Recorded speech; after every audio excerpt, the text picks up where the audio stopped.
দুইটা বীজগণিতিক রাশি দেওয়া আছে। এই রাশিগুলোর লসাগু এবং গসাগুর গুণফল বের করতে হবে। তো প্রথম রাশি আমি লিখে নিয়েছি, এটাকে আগে উৎপাদকে বিশ্লেষণ করে উৎপাদকে বিশ্লেষণ করার জন্য আমাদের প্রথমে দেখতে হবে যে কমন যায় কিনা। তো এই দুইটা টার্মের মধ্যে কমন যায় হচ্ছে এক্স ওয়াই কমন দিলে প্রথম টার্মে বাকি থাকে এক্স এবং দ্বিতীয় টার্মে বাকি থাকে প্লাস দিলাম ওয়াই বাকি থাকে। আবার দ্বিতীয় রাশির জন্য কি হয়, দ্বিতীয় রাশিতে শুধুমাত্র এক্স কমন যায়, এক্স কমন গেলে কি থাকে এক্স প্লাস ওয়াই। গসাগু হচ্ছে কি, গসাগু হচ্ছে শুধুমাত্র কমন জিনিসটা, এই দুইটা রাশির মধ্যে কমন জিনিসটা।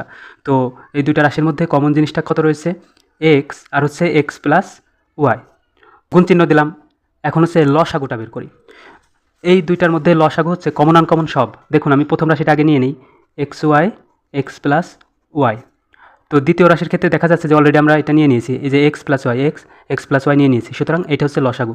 এখন এই দুইটা গুণ করলে কি হয়, দুইটা গুণ করলে হবে এক্স গুণ করে হয় এক্স স্কোয়ার, শুধু ওয়াই থেকে যায়, আর এক্স প্লাস ওয়াই দুটো এক্স প্লাস ওয়াই গুণ হয়ে হয় হচ্ছে x plus y whole square. এটাই হচ্ছে উত্তর।